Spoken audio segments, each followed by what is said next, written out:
Hello, everybody. Welcome back to the Saturn Return Diaries podcast. If you're watching on YouTube right now, you would literally just see me blow out this like massive fire because I just lit some Palo Santo. So let's just all take a big, deep breath. Scorpio season, am I right?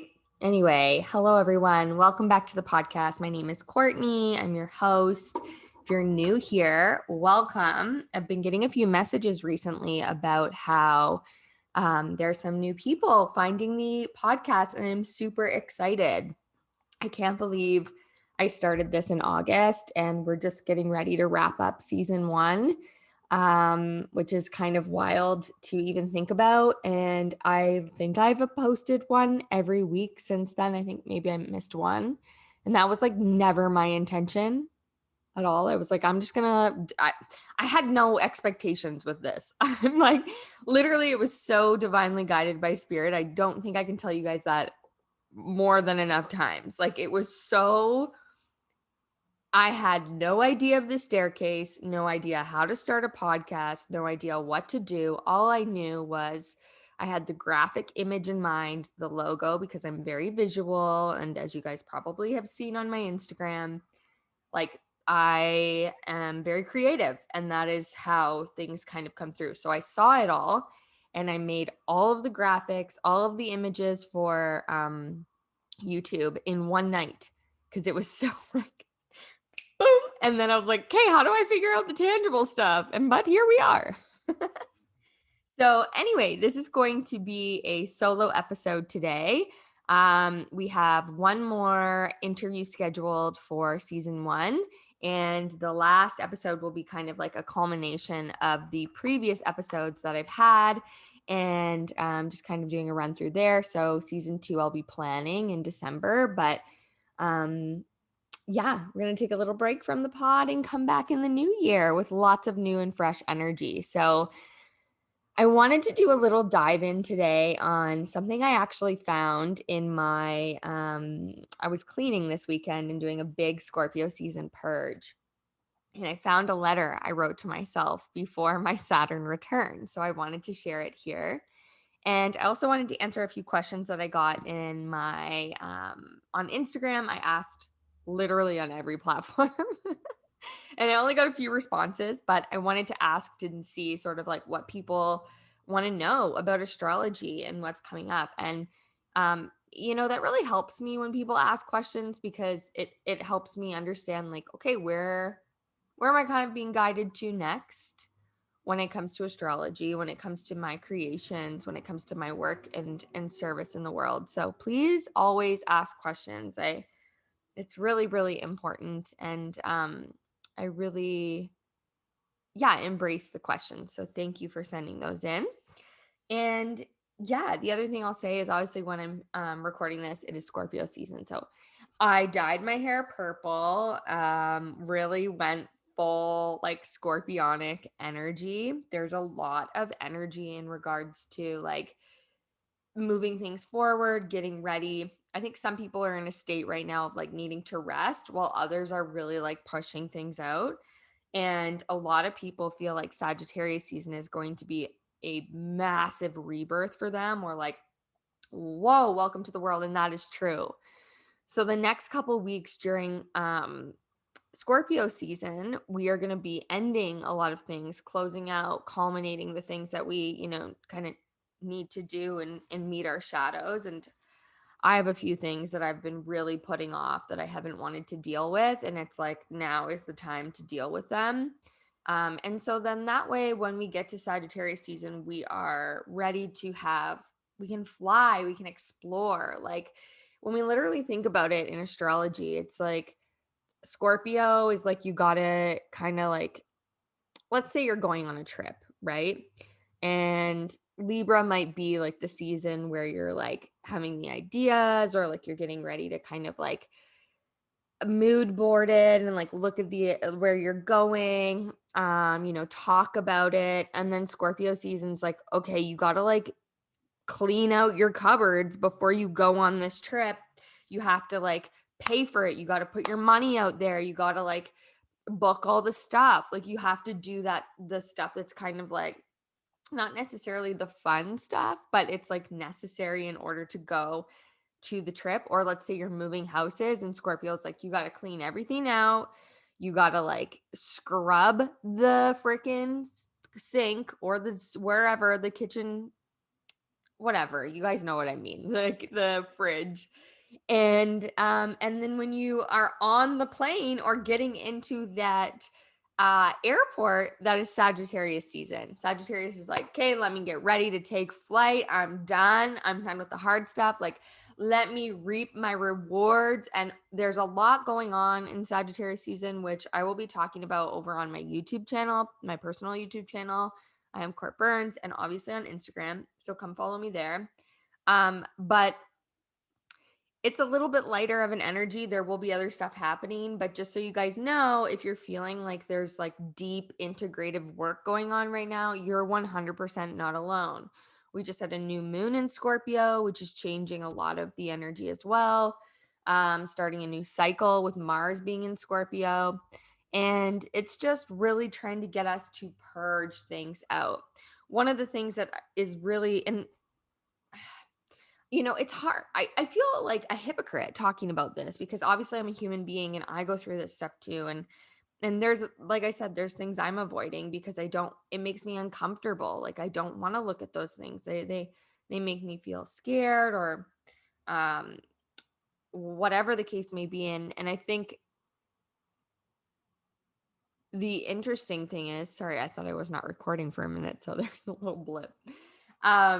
The interesting thing is that when we use it, when we actually walk through those fears, the power of that fear releases. It doesn't have power or control over us anymore because we are taking initiative. We're doing the thing where we're showing our brains, our ego, our subconscious that it's okay, and through doing that, it like forces us to shed layers of ourselves or like see ourselves in new and different ways. And it also asks us to like shed what the society told us was true. And that can be really confronting, whether it be about ourselves or the world. Like last year at this time, I was going through a lot and I didn't know, I had just kind of left my job. Wasn't having, still I'm not having stable income coming in. Like it's unpredictable as an entrepreneur. And I'm literally just following my inner guidance essentially. And that's very uncomfortable when society tells you that's not how you're supposed to live. So the amount of shadow work that came with that, I literally was having nervous breakdowns. Like my health was deteriorating. I had to get nerve testing done. Like it was so wild, but that's the implication of emotions and shame and all the stuff that sits in our body that wants to come out, that Scorpio wants to purge out of us. So you're 100% not alone if this is something that you feel like you are experiencing. And I just want to make sure that everyone knows that you're not alone. It can feel like a lot. But anyway, that's kind of like a bit of, I guess, the energy of what's happening right now.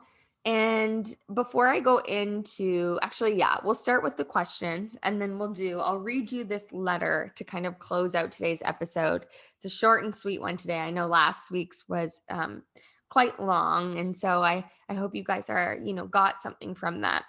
But let's get into some of these questions that people sent in.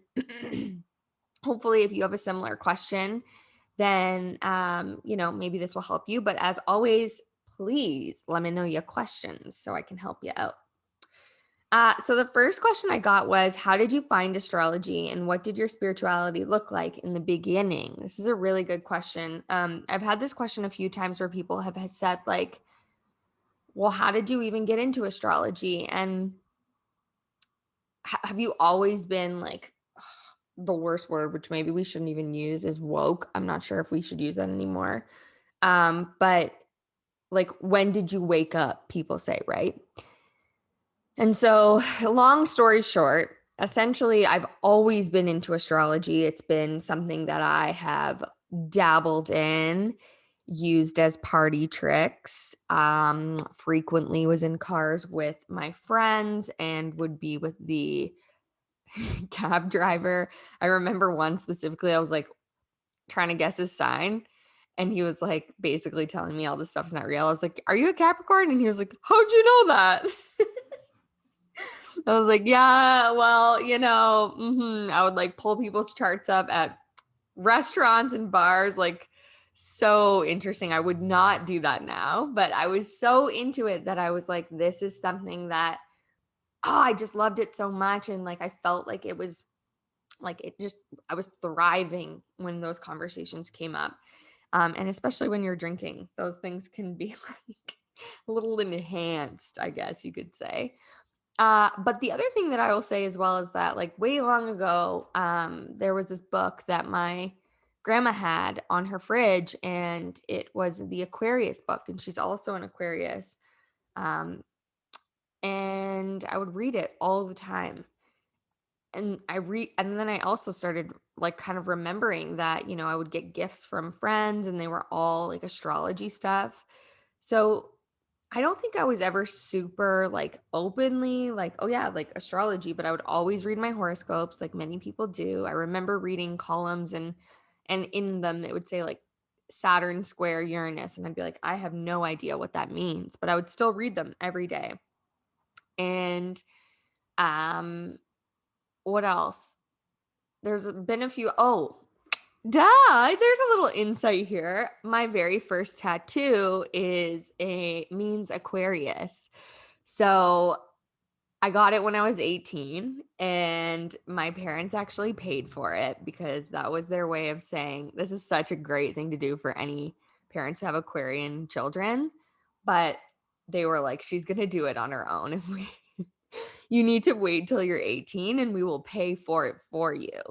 And I was like, okay, sweet. I can wait till I'm 18. And like, they were like, you need to know what you want. First, I wanted the butterfly tattoo. No shade to anybody who got that, but my parents were like, you need to really like understand what you want here.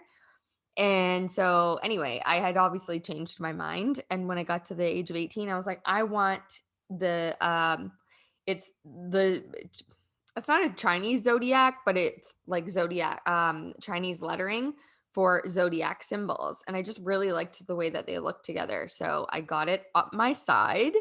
And yeah, that was my very first tattoo. So it does mean Aquarius. So I guess it's like sort of kind of always been my thing. I've always loved it. And then I've just started taking it more seriously within the last like 3 years. But for spirituality and like a spiritual awakening, I think I shared more of this on my personal YouTube, so you can check more of it over there. But again, long story short, basically, I was going through a really hard, challenging time. I used to live in Whistler, and I was having the best time ever. And then I just kind of started going down a path that was very like far away from my authentic self, I think, now that I'm out of it. And essentially, I got rock bottomed into a bit of a health crisis, and I found out I had HPV as I was leaving Whistler, actually, and moving to Australia, like quite literally in the terminal, walking in the plane. So that was huge. And, I was running away from a lot of things at that point in my life. I was numbing, I was drinking a lot. I was not eating properly. I would literally remember only ever drinking coffees. Like that was like my food source. And I was like, I'm fine. Like I just need to like keep going. Like, it was very numbing behavior. Never journaled, never like I don't think I was eating very healthy. I was working out a lot, but that was like a way of like another escape. So anyway, I got forced to face my stuff when I got to Australia, and I ran out of money, and I had this like health concern that was just like I needed to deal with. And thank God I was with my friend Jordan and her family. Like I seriously am like they literally helped save me in so many different ways. Um And I always say Australia changed my life, and that was the beginning of my spiritual. It makes me so emotional because like I love Australia so much and the people that I met there because it was the catapult to my spiritual awakening and my healing journey. And I met so many amazing people when I lived there, and they all like oh, it makes me so emotional. I didn't think I was going to get emotional, but they played such a big role in my life. And I just have nothing but love and gratitude for every single person that helped me and the land there. And it was really the beginning of this like spiritual awakening of I didn't even know what religion was before I moved there, or what I liked. It was just such an interesting, wild experience to pack your life up with $1,500, move to Australia, go through all this health stuff, meet the most amazing people that you like could ever meet, like learn about the land. And I had to have surgery there. Like there was just it's so hard to compartmentalize because it just changed my life, and that was the beginning of my spiritual awakening. And from there I never saw the world in the same place ever. Last thing I'll say on that is when I was in that like dark place before I had actually moved to Australia, one of the things I kept saying, like I was experiencing a lot of depression, and I remember I kept saying this to my friends in Whistler. I would be like, and just to everyone, I was like, I just want to be happy, healthy, and full of life. I didn't even know what a mantra was then, but that's all I kept saying. I just want to be happy, healthy, and full of life. And I kept picturing myself on a beach in like Thailand. And that to me was the destination. I at first was like, I'm just going to go to Australia so I can make money and get to Thailand. But it wasn't that at all. It was way better than that. And that mantra carried me and it changed my life. And at the end of that trip, before I had come back, I met another beautiful human, and her name was Emma. And I remember we were having like, this is a big story time. Sorry, guys. I don't know how I got into this segue, but this was the beginning of my spiritual awakening. Anyway, she basically had said to me, like, you are the kindest, most loving human I've ever met. And I had never heard anyone say that to me in that way before. And even if they had, I didn't believe them until that moment.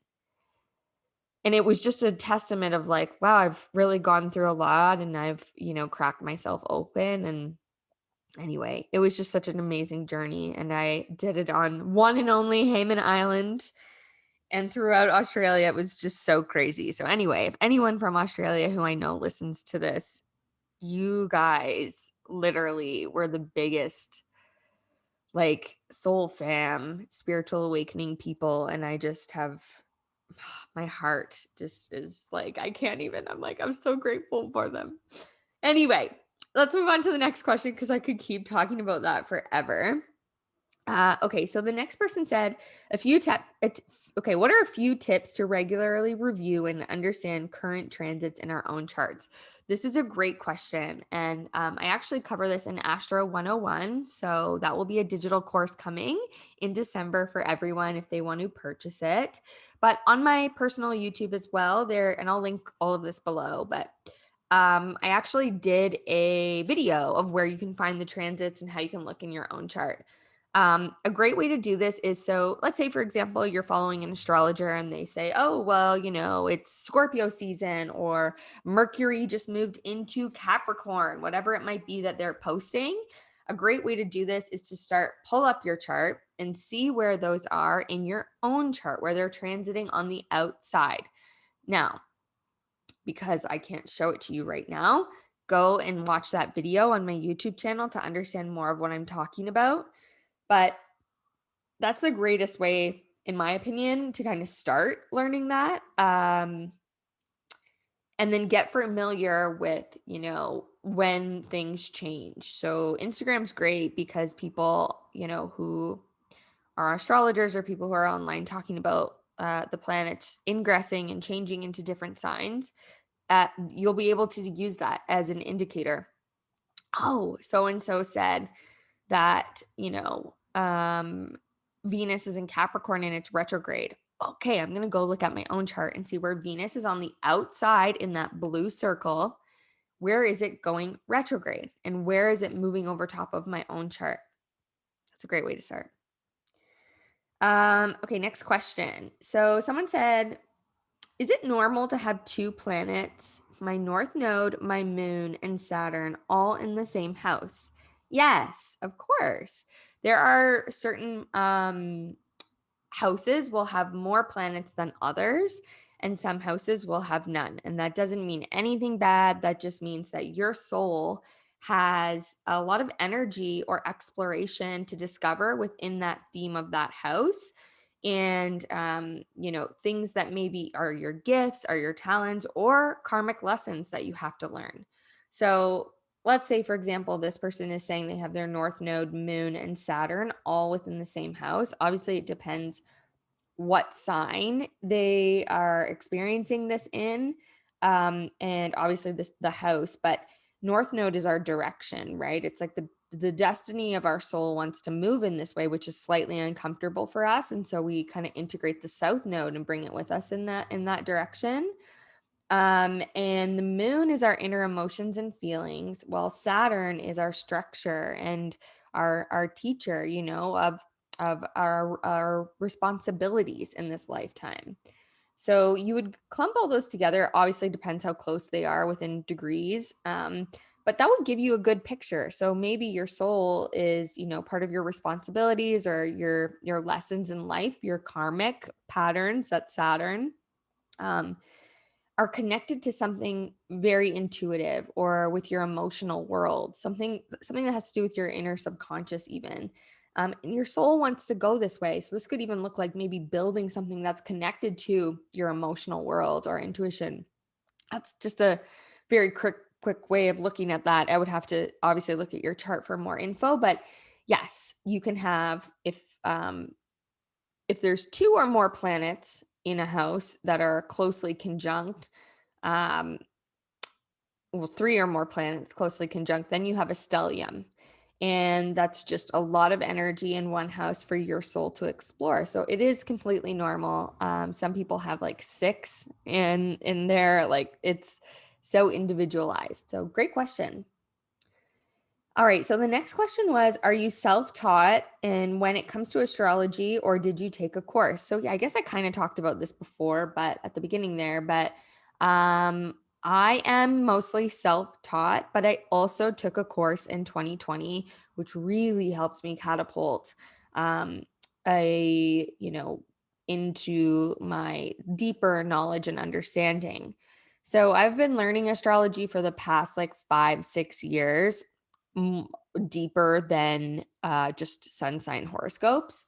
And I've spent a lot of my like time that I've had off or like doing certain things like watching astrology videos, looking at astrologers. I like a lot of I remember I used to sit on my break when I came back from Australia, actually.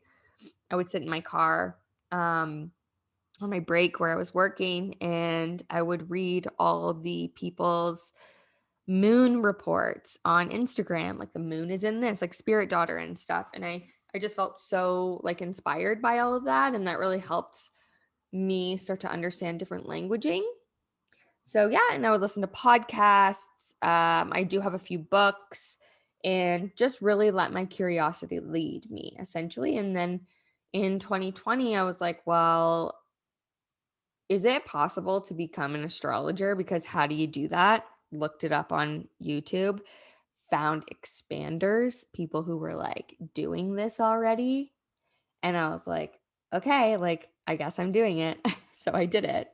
And the other thing is I will always be learning. So my next step is to actually kind of put myself into a community where the learning is constant, I think. So then that way I'm supported and I can help improve my skills.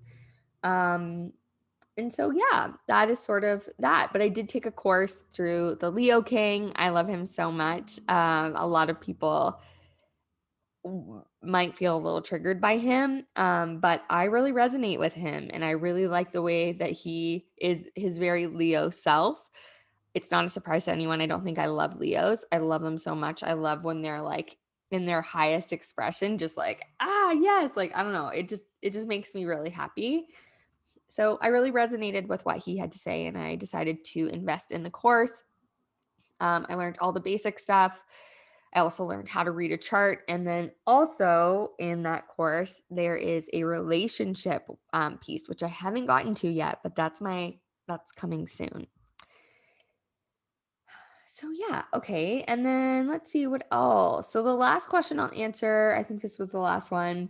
Have you ever had someone that doesn't know their birth time, and what do you do then? Yes, this is very, very common. And what I will say are there are astrologers who can find this out for you, who have been doing astrology for a very long time. It's called rectification. And they process through kind of asking you questions and prompt you how to do it. I am not one of those people. I do not know how to do it. I'm not ashamed to say I don't know how to do it. It is a whole other ball game of learning that I am not at in my career. Obviously, I'm newer to this. So you can always do it that way and find an astrologer that would help you. But I have had clients actually go to call their hospitals. Hospital directs them to certain places to call or submit some form of application, and they figure out their birth time and they can put it in. So there's that. You can also do that. But you can also do, some people, they have it on their birth certificate and some people don't. I do not have it on mine. Some people do. So it's so interesting. So yeah, if you're having kids now, remember the birth time. Remember the birth time. It's so important. This is why I wanted to become a doula for a bit there, which maybe one day I will, but like I should just be tracking the times of birth for people. Maybe I can make that as a service. Anyway, I hope that answers your questions. I know that, sometimes when we're learning astrology, it can feel a little overwhelming. And I just want to remind everyone, astrology is here as a personal development tool. Okay. It's also some form of a belief system. And it's a way to get curious about yourself, others around you, and the cycles of the world. So that's why I like astrology, especially like going through so many like difficult mental health struggles. Um, it reminds me that everything is in a cycle, and everything that is here is for me to learn and move through, such as your Saturn return. Because my God, it's been hard. Anyway, all right, let's read this letter. I'm going to cap off with this. I only read the first part, so I'm basically reading it here with you guys, and I don't edit these, so that's fun for me. But here's the letter, if you can see on YouTube. All right, I wrote this on December 11th of 2019, so I knew I was prepping for my Saturn return at this point. Okay, let's read it. Courtney. Oh, by the way, I should say this was at the ritual. So I used to go in person to these with Julia, who's been on the podcast before. And I went to every single one. And this was the last one of 2019. And she had us like write a letter to ourselves. And I found that the other day. So here it is. Courtney, welcome to the end of your. Oh, okay. Sorry again. I was supposed to read this at the end of 2020. Well, it's 2021. So here we go. It was dated for a year later, I guess. All right, here, starting again. Courtney, welcome to the end of your 2020 year, the beginning of your Saturn return. Aha. This year has given you so many blessings. You have met your people, your soul tribe. Celebrate that. You've put in the time and energy to create your biggest dreams to date. You have found a way to make this life work for you. You lead them. The people to their, what does this say? You lead them, the people to their destinies. You have kept your heart open, and because of that, you are with him. Oh, because of that, he's beside you right now. He is not beside me right now, just a heads up, and he wasn't then. Because your heart is so open, you get to experience this love. I want you to know how proud I am of you for working through your darker days, for sitting with those tough emotions, because they led you here to your purpose and driven life, your purpose-driven life. Look around at the community you have created, the people you get to work with, how happy and alive you are when you wake up, how in love you are when you look into his eyes. If you're on YouTube, you can see me. Wow, I can't believe he's here with me. I look at him right now and tell him how much he means to me and how grateful I am for him. Look around. You're doing this. You will always be supported. What does this say? This journey unfolds more every single day. Walk into the next year knowing you did all you could do, and celebrate and rejoice. Be in love and feel good. Whoa. That's kind of wild. So I wrote this to myself, I guess, in 2019 for 2020. At that point, when we had wrote these letters, we obviously did not know that there was going to be a massive pandemic. So part of me kind of thinks it's interesting I'm actually reading this now, knowing that 2020 was a bit of a reset, and I found it in 2021. So maybe more of this is coming. How vulnerable. Wow, you guys know I'm like manifesting this boyfriend here. you know. But I love it because I have created amazing community online, and I've said yes to everything that has excited me, that has opened a door of possibility, that has been really freaking challenging and relentless. And I've put in the work, I've put in the time, I've put in my energy. I've just kept going. And as tiring and as stressful as it can be sometimes, I think it's nice to have this reminder of like where I was then was this woman who was falling apart and who was sad and who was dissociated from her life because I didn't feel like anything that was around me was exciting.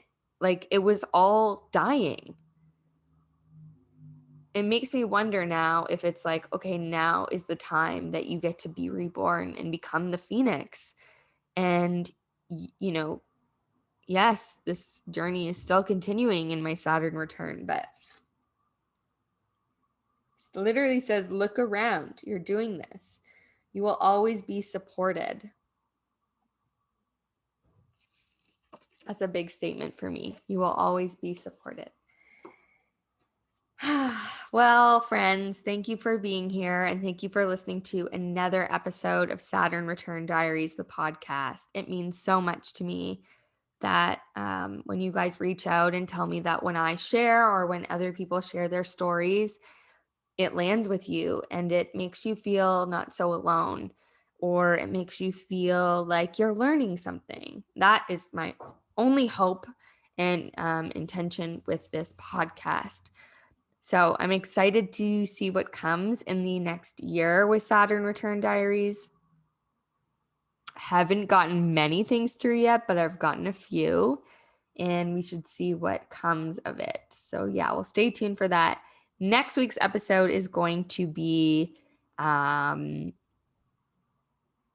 what is next week's episode? I don't know next week's episode, but we will find out. Oh yeah, it's an interview. I'm excited for that. I just remembered. So next week's episode you will hear is an interview. And then, like I said, at the end of November, you are going to get a culmination of the previous episodes. So stay tuned for that.